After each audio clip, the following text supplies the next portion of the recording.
Juliana Naya, tienen su... ¿Ojalá? Ya sé, ve. Ya. Ya. Ok, somos el equipo 3, que está formado por Juliana Naya, Joshua Estrada, Yael Garduño, Margarita Martínez y por Diana Pineda. Y les vamos a hablar sobre la imagen, multiplejidad y distancia, que es el capítulo 3. Empieza a hablarnos por un cine simplex que habla sobre el cine hollywoodense como un cine que se desarrolla a partir de moldes y que se caracteriza por ser sencillo en su estructura, y pone ejemplos como Matrix, Indiana Jones o Batman, que parecen estar hechas de la misma receta. Y el cine actual favorece el consumo de mercancías, de manera que reduce la expresión cinematográfica y se vuelve más consumista con el fin de entretener. Este tipo de cine usa personajes, tramas y géneros que pasan por filtros de estereotipos y clichés con códigos sobre qué hacer y qué no. Así que se vuelve cine para la mayoría, cine para todos. Acompañado de esto, se crean productos basados en las películas hollywoodenses, como videojuegos o juguetes, como otra forma de espectáculo visual, ya que no requiere esfuerzo de interpretación y tiene el fin de atraer más público. Este imperio de simplicidad se consolidó gracias al sistema de superproducción taquillera, pues los estudios planean películas con presupuestos más elevados todos los años con el fin de impresionar al espectador con simplicidad, y crea cines de personajes superficiales y más planos, los cuales están construidos a partir de una psicología elemental con rasgos y conductas más sencillos. Esto lo podemos ver en películas de superhéroes como Marvel y DC, donde los buenos triunfan sobre los malos y exageran el uso de efectos especiales, ya que el cine actual, pues, por más simple que sea, más función tiene. Nos habla de una hibridación mundializada y nos dice que en 2005, 11 películas de 699 en el mercado estadounidense contaron con un presupuesto de más de 10 millones de dólares. De estas, el 98% de su producción fueron desarrolladas bajo el esquema simplex. El cine estadounidense encabeza el mercado cinematográfico gracias a la mundialización acelerada, debido a que 50% de países en el mundo no cuentan con producciones cinematográficas y América del Sur se ve influida cada vez más por Estados Unidos y África no cuenta con estructuras suficientes. Por otro lado, los centros tradicionales de producción tienden a penetrar en mercados lejanos como India y Japón, que hacen entre 800 y 200 películas por año respectivamente. Por otro lado, Asia ha estado creciendo más en esta industria con producciones en Corea del Sur, China, Hong Kong, Taiwán y Tailandia. Lo que no pasa desapercibido para Hollywood y empieza a contratar cineastas más capacitados para hacer remakes estadounidenses de estas películas, como fue el caso de Godzilla. En Europa, el cine se vuelve vector de filmación cultural para países más pequeños gracias a su distribución en Occidente. Más de 500 películas distribuidas en Francia en 2005 provenían de más de 60 países, lo que favoreció la multiplicación de intercambios y mezclas étnicas de flujo de intercambio de viajes, como el hispano-cubano, italo-franco-estadounidense, películas ruso-japonesas, etc. Sin embargo, esta mundialización hipermoderna también provocó que las entidades se confundieran y se volvieran más volátiles, de manera que el número de cineastas que se identificaran con mayor grupos aumentara y comenzaran a realizar películas que evidencian al mundo esta doble pertenencia, como Radu Milenu, que fue rumano en nacimiento y supo que era judío y que su padre era inmigrante de Rumania, había cambiado de nombre y emigró a su vez a Occidente. Adoptó la nacionalidad francesa por comunidad y rodó Vive y Vete, que es una película que cuenta la historia de un niño de Etiopía a quien su madre hace pasar por un falasha, que es un judío etíope, y que acaba en Israel con una familia de judíos sefardíes que hablan francés. Por otro lado, Hollywood atrae cada vez más a cineastas de todas las cinematografías para rodar en Estados Unidos, como fue el caso de Alejandro González Iñárritu, director mexicano, quien después de rodar Amores Perros en México, se fue a Hollywood a trabajar con actores hollywoodenses como Sean Penn en 21 gramos y Brad Pitt en Babel. O como el caso de Christopher Nolan, quien filmó partes de Batman, El Caballero de la Noche en Chicago, y también, por otra parte, Hideo Nakata, que fue el director de las películas de El Aro o The Ring, y filmó su secuela estadounidense, que fue protagonizada por Naomi Watts, de su película The Ring, que fue filmada en Japón. Aunque Estados Unidos sigue siendo el núcleo del cine, pues vemos que este se vuelve cada vez más territorializado y más plural y va creando más contenido de otros países. Nos vamos con el relato multiplex. ¿Puedes cambiarle, por favor? Gracias.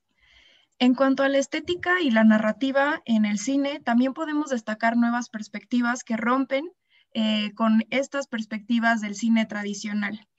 Desde sus inicios, Hollywood planteó como principio básico del guión un esquema simplex, como ya mencionó mi compañera. Esto refiere a una trama única expuesta a través de un planteamiento, un desarrollo y un final. Pero con el paso del tiempo, esta sencillez narrativa le quedó corta a un público quien ahora no buscaba siempre lo mismo, sino que buscaba lo inesperado y lo asombroso. En esta nueva organización del relato cinematográfico es justamente esto caótico, lo discontinuo, lo fragmentado y lo atípico lo que conforman a la experiencia absoluta. Este nuevo cine podemos apreciarlo plasmado en películas como la de la primera imagen, Shortcuts de 1993 de Robert Altman, la cual cuenta una serie de historias cortas, todas desarrolladas en la misma ciudad de Los Ángeles y en las cuales se presentan las vidas de 22 personas en paralelo o con ciertos encuentros casuales entre estas. O la segunda, que es Babel, de 2007, de Iñárritu, la cual plantea que un suceso funge como desencadenante de una serie de situaciones que conectan a personas en 3 continentes distintos. Como en todo, siempre se puede ir más allá y algunos cineastas no se quedaron cortos. Por ejemplo, el director británico Mike Figgis en su filme Timecode del 2000 decidió apuntar hacia técnicas más complejas como la de la pantalla dividida, proyectando 4 películas diferentes al mismo tiempo, como podemos ver en la imagen. O Irreversible de 2003 de Gaspar Noé, quien presenta una historia contada totalmente al revés. Con ejemplos como estos podemos ver que la presencia de una explicación clara pasa a segundo plano y que incluso lo incomprensible ahora es considerado válido. A pesar de la existencia de un argumento, que todas estas películas obviamente cuentan con uno, este nuevo cine apela al concepto de imagen-sensación, ya que no le interesa una comprensión total del producto, sino la sorpresa que éste le causa al espectador. Otros rasgos importantes que podemos mencionar de este cine hipermoderno son, primero, la ruptura y mezcla de los géneros hollywoodenses. Podemos observarlo en películas donde dibujos animados abordan temas sociales y políticos o otras películas que abordan el cine histórico pero simpatizando con la comedia. Un ejemplo puede ser La vida es bella de 1997 de Roberto Benigni. Segundo, podemos hablar de la singularización del personaje. A partir de este momento, todo personaje se muestra tal cual es, porque son justamente su personalidad e individualidad, sin importar lo extrañas o inexplicables que sean, justamente son estas lo que lo hacen extraordinario. Como ejemplo, podemos ver a Forrest Gump. En todas las edades de la vida. Esto refiere a que en el cine clásico solía centrarse las historias en personajes de edad madura, excluyendo la participación protagónica de personajes jóvenes y con esto la participación de jóvenes artistas y también de actores mayores o retirados. Este panorama llega a romperse a inicios de los años 50 con una nueva modernidad que le abre las puertas a una juventud que antes fue marginada. Y con esto, nuevos actores jóvenes llegan a introducir a la pantalla grande problemáticas sociales antes silenciadas. Algunos ejemplos de estos actores pueden ser Marlon Brando, Elizabeth Taylor o James Dean. Algunos de estos temas que se reflejaban en estas nuevas películas, podemos mencionar ejemplos como la violencia, conflictos generacionales, la sexualidad e incluso la música. Todos estos temas le otorgan voz a una juventud previamente reprimida y excluida. Ejemplos de películas podemos mencionar Rebelde sin causa del 55, en la cual 3 adolescentes problemáticos con familias conflictivas se encuentran, o Semilla de Maldad, igual del 55, en el que se refleja la historia de un colegio lleno de adolescentes problemáticos. En este nuevo cine, cada edad es digna de respeto, atención y reconocimiento, al igual que cada generación tiene ahora derecho de apreciar sus propios ciclos puestos en escena. Los personajes de este nuevo cine también rompen con el tradicional papel predeterminado, permitiéndose la confusión, la duda y la crisis de identidad personal, obviamente presente en cada etapa de la vida del ser humano. En esta cultura hipermoderna, el espectador puede reconocerse en el personaje, reconocer sus propias luchas y experimentar una nueva cercanía con lo proyectado en pantalla. Dentro de este nuevo paradigma, podemos ver películas que narran desde los años más tempranos de un ser humano, como en esta película que se llama Bebés del 2010, que es un filme documental que narra los primeros 18 meses de vida de 4 bebés alrededor del mundo. Por otro lado, también la representación de la pubertad y la adolescencia con historias y trayectorias particulares que denotan ya sea infancias difíciles, vidas de colegio o en los barrios, o de universitarios inquietos por el futuro, etc. Ejemplos pueden ser La chica de 15 años del 89, del director francés Jacques Dollon, que pues muestra el amor juvenil, o Elephant del 2003, la cual está inspirada en la matanza de la preparatoria Columbine. La crisis de la madurez también llega a la pantalla grande con problemáticas como el divorcio, la relación con los hijos, la depresión o los sueños de juventud. Podemos mencionar como ejemplos Socorro, tengo 30 años, de Marianne Chazelle, o Dificultades de un matrimonio, también del 2004, de Valérie Guignabaudet.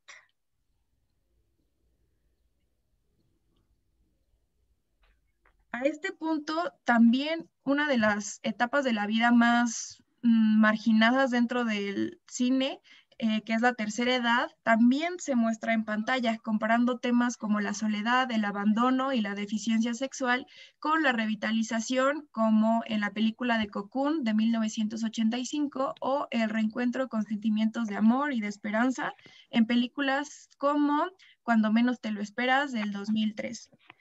Como conclusión, de este tema, podemos mencionar que gracias a este nuevo cine existe una gran variedad de papeles que le otorgan a actores y actrices nuevas oportunidades de interpretación. Y por otra parte, el espectador también puede encontrar esta forma de reencontrarse a sí mismo de forma personal en todo tipo de historias que le acompañan a través de su vida. Y le cedo la palabra a mi compañera Maggie. Bueno, aquí estamos en el apartado Un hombre, una mujer, en el que encontramos una variedad de personajes, ahora sí que en sus papeles e identidades sexuales, ahora sí que por una cultura hiperindividualista. A partir de los años 70 se da un proceso de desestabilización de esta dicotomía tradicional entre los papeles sexuales. Ahora sí que en varones, por mencionar algunos, es el gigoló, el calzonazos, el golfo, y en mujeres es la arpía, la puta, la golfa. Ahora sí que antes de los 70s, estos papeles no se mezclaban, no se intercambiaban. No obstante, se dan alguna que otra característica sobre los papeles femeninos y también masculinos. Siguiente diapositiva, por favor. Bueno, en primer punto tenemos más personajes femeninos, pero no solo eso, sino también que estos personajes están impuestos que anteriormente solamente se consideraban para los varones. Tenemos ejemplos a Armas de Mujer, que son ejecutivas, El Diablo se viste de Prada, en el que son mujeres en el ámbito económico poderosas, y también Le Petit Lieutenant, en el que son mujeres policías. No obstante, también tenemos muchos más ejemplos, como Héroes del Cielo, que son mujeres en el deporte, también Close to Home, que son mujeres soldados, entre muchos otros más ejemplos. Siguiente diapositiva. También se presenta a la mujer como el poder estar en una relación sexual sin incluir sentimientos. Aquí tenemos el ejemplo de la mujer del abogado que la protagonista abandona a su marido para estar con un adolescente y utilizarlo solamente de objeto sexual para poder quedarse embarazada y crear al niño sola. Siguiente diapositiva, por favor. Ahora, en tercer punto, tenemos que sexo, profesión y dinero no solamente incumben al varón, también a la mujer. Aquí tenemos de ejemplo amigos con dinero en el que se encuentran sus aventuras sexuales, como también sus problemas económicos. Ahora sí que el cine ha contribuido poco a poco a legitimar la iniciativa femenina, tanto en el ámbito profesional, económico y también en el ámbito sexual, en acercarse primero ellas y la otra persona a esperar que esa persona se acerque. Siguiente diapositiva. Aquí las mujeres se apropian poco a poco del código humorístico. Ahora sí que antes este aspecto solamente era considerado de los varones que se presentaba mucho ridiculizando a la mujer. No obstante, aquí tenemos, por ejemplo, la película El diario de Bridget Jones, donde hace burlas hacia su persona y también hacia los hombres. Siguiente diapositiva. Y quinto punto, la belleza, que ahora sí que era un punto muy importante que debía de cumplir la mujer. Ahora sí que estos estándares de belleza se bajan un poco para poner en primer punto más que nada la personalidad del personaje, el trabajo de la actriz y que lo que se tuvo que hacer para lograr esa actuación, ¿no? Aquí tenemos el ejemplo de Sin techo ni ley, en que la protagonista se le prohibió lavarse la cara durante todo el rodaje para que tuviera el aspecto más realista de una persona sin techo. También tenemos Monster, en el que la protagonista tuvo que subir de peso, se desatendió, por así decirlo, el pelo, los dientes y se cambió de vestuario para lograr ahora sí que el papel, y esto que conlleva a que haya más participación de mujeres que no cumplen con los estándares de belleza, ¿no? Siguiente diapositiva. En el aspecto de los varones, tenemos ejemplos como que el striptease se masculiniza en Full Monty, el varón en las artes, en la danza, como Billy Elliot, también el hombre siendo padre, entre solteros y un biberón. Ahora sí que el varón detrás del estereotipo de que debe ser súper fuerte, de que debe tener tal cuerpo, tal personalidad, se muestran como seres corrientes, sin grandes cualidades particulares que deberían de tener. No se deja atrás ese peso que deben de cargar. Siguiente diapositiva. Y bueno, y con esta pérdida, entre comillas, del poder viril, que se da, pues temas sobre la desdicha sexual, la masturbación y violaciones, cuando las mujeres se niegan, la pedofilia, la impotencia, el turismo sexual. Aquí tenemos el ejemplo de American Beauty, en el que un padre refleja su frustración masturbándose para reprimir sus deseos, y aquí también vemos crisis de identidades. Siguiente diapositiva. No obstante, aquí hay un poco de contradicción porque también tenemos una remasculinización y una refeminización en el que los varones se da la promoción de supermachos con un cuerpo ahora sí que no viril sino hiperviril, por ejemplo en Bruce Willis en Las Lágrimas del Sol. Y en las mujeres se vuelven hiperfemeninas, locas por la belleza, por la moda y por la cirugía estética. En ejemplo tenemos Legalmente Rubia. Siguiente diapositiva. Ahora sí que a final de cuentas la pantalla hipermoderna combina lo atípico y lo estereotipo. Ahora sí que hay una mezcla, se pone la individualización al extremo, pero también una perfección de modelos. Esto queda a que el cine abre sus puertas a más personas que no cumplan con los estándares de belleza, pero también al mismo tiempo construye una belleza más normativa. Y bueno, la exageración de los modelos acaba componiendo a la vez la imagen multiplejidad y la imagen exceso del nuevo cine. Siguiente diapositiva, por favor. En este apartado vamos a ver brevemente las minorías multisexuales, en el que en la redefinición de los papeles incluye también las identidades relacionadas con las inclinaciones sexuales. No solamente es la mujer y el hombre, sino también tenemos aquí la representación homosexual, en el que se le da una legitimación en la pantalla en un contexto distinto, en que no sea una condena moral o la burla. Tenemos ejemplos Juncos Salvajes, que es el aprendizaje sentimental y el descubrimiento de la homosexualidad, y también Las Noches Salvajes, que habla sobre el SIDA y un poco sobre qué conlleva esto, ¿no? Si bien hay, no, aún no, perdón. Si bien hay un poco más de representación sobre las personas homosexuales, las personas varones homosexuales, también hay mujeres homosexuales en el lesbianismo, como Monster, Besando a Jessica Stein y Puccini para principiantes, y también un poco se da la pauta para hablar sobre la transexualidad y sobre el proceso que conlleva el cambio de sexo. Siguiente diapositiva. Y bueno, el cine homosexual nace en los 90 a través del queer cinema, pero no solo reivindica. Ahora sí que la multiplicación de estas películas con personajes homosexuales refleja representaciones perfeccionadas. Ahora sí que eh, ya es más allá que una liberación sexual, sino la búsqueda y la afirmación de uno mismo. Y de aquí sería todo. Le doy pie a mi compañero. Ok, aquí entramos ya al siguiente capítulo, que es la imagen distancia, el cine del cine. Actualmente ocurre un fenómeno que es que las películas logran establecer una distancia que, pues digamos, va a la par con con la del espectador. El cine actual, ya desde un principio y de forma creciente, crea franquicias de películas según una lógica comercial. Es decir, quiere explotar económicamente y al máximo a un símbolo.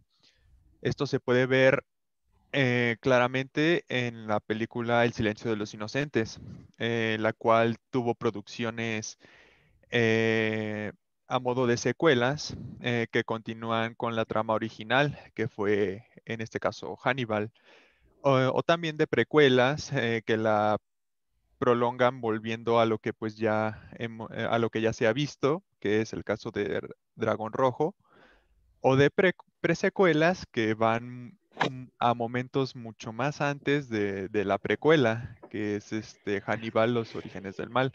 Entonces aquí podemos ver que pues hubo un tiempo largo desde 1980, me parece, hasta 2007 en el que se produjeron estas películas.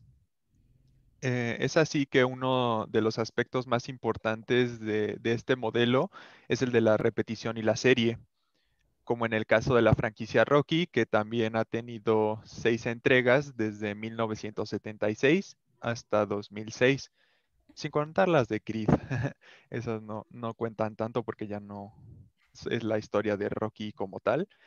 Pero justo la novedad en este modelo de producción del nuevo cine reside en traer de vuelta a personajes cuya serie de películas parecía cerrada, ¿no? En este caso volviendo al ejemplo de Rocky, en 2006 volvimos a ver a un Rocky Balboa ya de 70 años, que otra vez vuelve a jugarse su legado en el ring. Esto sirve pues de ejemplo para entender lo de la distancia que mencionaba hace rato, la distancia de la mirada, que pues son películas que contienden y se enfrentan a una sociedad que ha cambiado, las huellas que ha dejado en los personajes, y no solamente en los personajes, sino también en nosotros mismos, porque pues se podría decir que dentro del contexto, pues hemos crecido a la par que estos personajes, ¿no? Y pues las cosas cambian. ¿Puedes cambiarle, por favor? Sin embargo, pues también existe otro modelo que, pues además de establecer una distancia, también busca replantear al- algo. En este caso, reciclando a grandes héroes y su mitología ya desde un punto de vista como irónico. En este caso, la película de Sin Pistas, donde se muestra a un Sherlock Holmes como un actor de teatro borracho que tiene de todo, pues menos perspicacia e inteligencia, y sirve más bien de ayudante a Watson en vez de al revés. En la siguiente.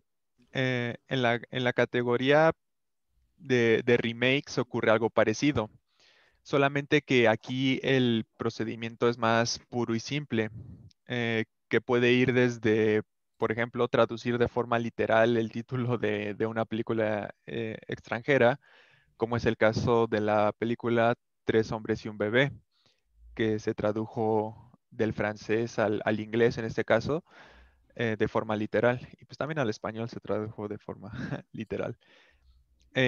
Aquí, no, todavía no. Aquí pues también todo esto tiene un fin comercial, pues se plantea una recuperación económica de películas antiguas que ya casi son olvidadas, y presentándolas a un nuevo público y pues que se dirigen más especialmente a nosotros los jóvenes, ¿no? Ahora sí, siguiente.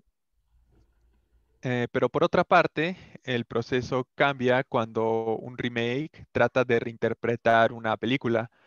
Em, ¿Qué se quiere decir con esto? Pues releerlas a la luz de la actualidad, como la película Lejos del cielo de Todd Haynes, que es una reproducción de Solo el cielo lo sabe de Douglas Kirk.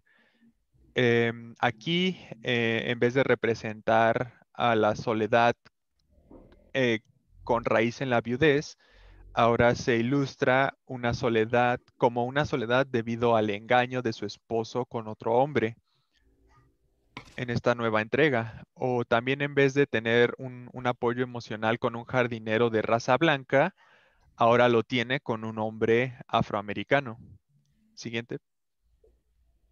Pero también hay otros casos donde el remake más bien parece un casi clon de la cinta original, como cuando Gus Van Sant se aventuró a filmar Psicosis, que es un filme que se mantuvo pues fiel lo más que pudo a Psycho de Alfred Hitchcock, ¿no? Siguiente. Este modelo pues, de hacer películas pues siempre casi depende de una lógica puramente comercial, como ya lo había dicho. Es una forma poco arriesgada de producción realmente y el mundo del cine pues está lleno de oportunidades así. Es de esta manera que el cine ha alcanzado a otras artes, pues al recurrir a lo antiguo para crear lo nuevo es que puede reinventarse, cosa que ya ocurría con la pintura, por ejemplo. Siguiente. Eh, Aquí entramos al cine dentro del cine, que ya al día de hoy la imagen distancia se manifiesta más directamente en una referencia al propio cine. Por eso el cine dentro del cine. Se puede ver por la manera en la que al interior de algunas películas aparecen fragmentos de otras películas que se inscriben en la trama narrativa. Y pues digamos que en cierta medida es un medio para que la película exprese lo que tenga que decir, desarrollando su propia narrativa y al mismo tiempo apoyándose en otra película, que es como para reforzar el mensaje con algo que ya está hecho. Le- la- Esta reutilización de imágenes induce a releer el filme original, no, la anterior todavía. Esta reutilización de imágenes induce a releer el presente del filme original, pero también leerlo eh, en el presente como con una relación en el pasado. Por ejemplo, en la película 12 monos, que es como una sociedad un poquito distópica, pero que asimismo se incluyen imágenes de Vértigo, de la película Vértigo de Alfred Hitchcock, igual incorporándolo a su contexto dramático. Siguiente. Aunque también en ocasiones estas citas pueden funcionar también como autorreferencias. Es decir, pues un mismo director usando escenas de una película que no existe. Em, Como dándole al mensaje una forma creativa y más ampliada de decir lo que quiere decir.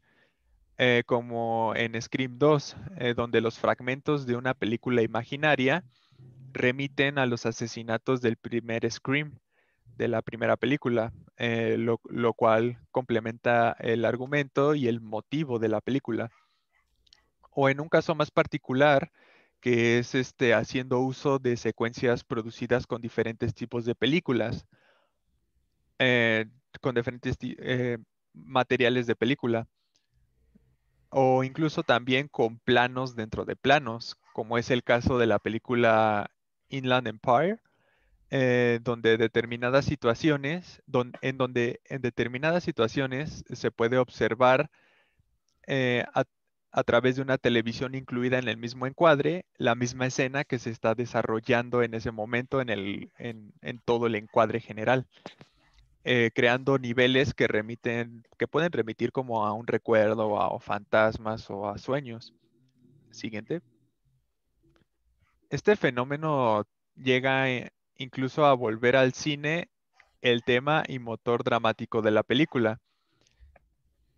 Con esto se puede ver reflejado en películas de creaciones cinematográficas, como en la película de Tim Burton llamada Ed Wood, la cual cuenta la historia del cineasta del mismo nombre, o incluso llevándolo al extremo en filmes que tratan acerca del rodaje de una película, como La Noche Americana de Truffaut, donde él mismo, Truffaut, incluso, además de ser el director de la película, de la cinta como tal, también actuaba como director dentro de la misma. O incluso también con Viviendo en el Olvido, Living in Oblivion, una película pues de cuarta, de pocos recursos, que mezcla el rodaje real con un rodaje fantaseado. Siguiente. Ah, no, bueno, entonces, para terminar este punto, podemos decir que ya las películas que se embarcan por este camino parecen diálogos del cine consigo mismo. Entonces es interesante. Le cedo la palabra a mi compañero Joshua. Muchas gracias. Y bueno, ya para terminar nuestra exposición, vamos a tocar el último tema que nos toca, que es el segundo nivel en primer plano. En el hipercine, a través de la parodia y el pastiche, se manifiesta esa distancia entre la obra y su referencia, para dar a entender algo distinto al espectador que él mismo interpreta y por lo tanto no requiere explicaciones. El pastiche es una palabra que se utiliza en la literatura y en el arte para hablar básicamente de las imitaciones. Entonces, Lipovetsky lo que nos menciona al inicio de este tema es que hay películas como por ejemplo Scary Movie, donde toman a Scream como una referencia o como un pastiche, o La Guerra de los Mundos, y básicamente ellos hacen una parodia de estas películas y el espectador puede interpretarlo de la manera que él quiere. Sin embargo, esto es posible ya que el cine ya no espera a un espectador ingenuo, sino al contrario, espera a un espectador educado por los medios. Entonces, esto también lo podemos ver, por ejemplo, en Shrek, donde, por ejemplo, cuando vemos a Pinocho, pues nosotros ya sabemos quién es Pinocho sin que necesariamente la película nos tenga que dar ese contexto anterior y ya nosotros podemos interpretar al personaje, ¿no? O bueno, saber lo que quiere decir la historia de ese personaje cuando sale. Lipovetsky habla incluso de este segundo nivel, que se vuelve todavía más lejana esa distancia entre la obra y la obra a la que hace referencia, de tal modo en la que se puede hablar incluso de un tercer nivel. Entonces, para ejemplificar esto, tomé Toy Story 1, donde tenemos a Sid Phillips, que es el antagonista y el que hace sufrir a Woody, Buzz y compañía.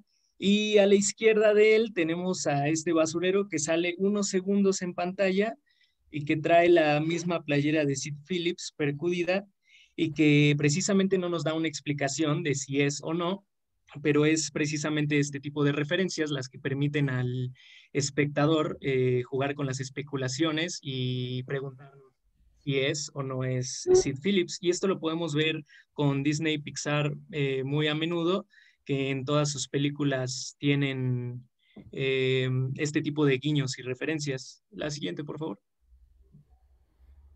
Bueno, la alusión, la cita, la referencia. Aquí voy a rescatar esta frase que me gustó del texto que dice, la referencia es en cierto modo reverencia, ¿no? Entonces, bueno, aquí dice, el principio del placer exaltado por la sociedad de hiperconsumo es responsable del júbilo del segundo nivel de estas referencias, de los recuerdos indirectos, de la mezcla irónica de diferentes elementos de la cultura mediática. Entonces, para ejemplificar, aquí tenemos esta imagen icónica de una escena muy conocida, de una película muy conocida, que es The Shining, donde está Jack Torrance, y a su derecha tenemos décadas después esta película de Doctor Sleep, que es la secuela, y que es Danny Torrance. Entonces, también Lipovetsky habla de esta manera del segundo nivel que tiene de jugar con el espectador, en donde precisamente, bueno, nos explica que el hipercine nos tiene acostumbrados a este exceso de estímulos, ¿no?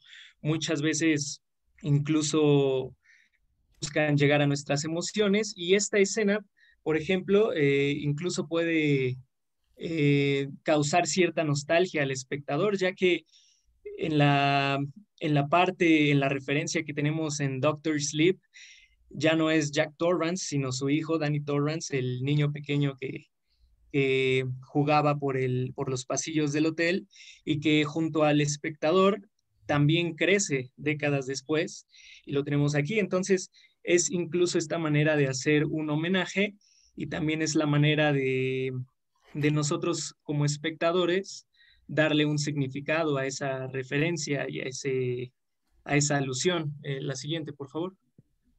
La cultura mediática permite la complicidad del guiño, la sonrisa de la alusión, la familiaridad de las asimetrías, el espacio de la distancia irónica. El espectador se divierte con los guiños y el cineasta sembrándolos. Bueno, aquí me puse estos ejemplos porque es básicamente una cadenita de referencias que encontré. A la derecha tenemos a Mohamed Ali contra Antonio Inoki en una pelea de exhibición, la cual fue la primera pelea que juntó a un luchador libre contra un boxeador y que fue denominada incluso como la pelea del siglo.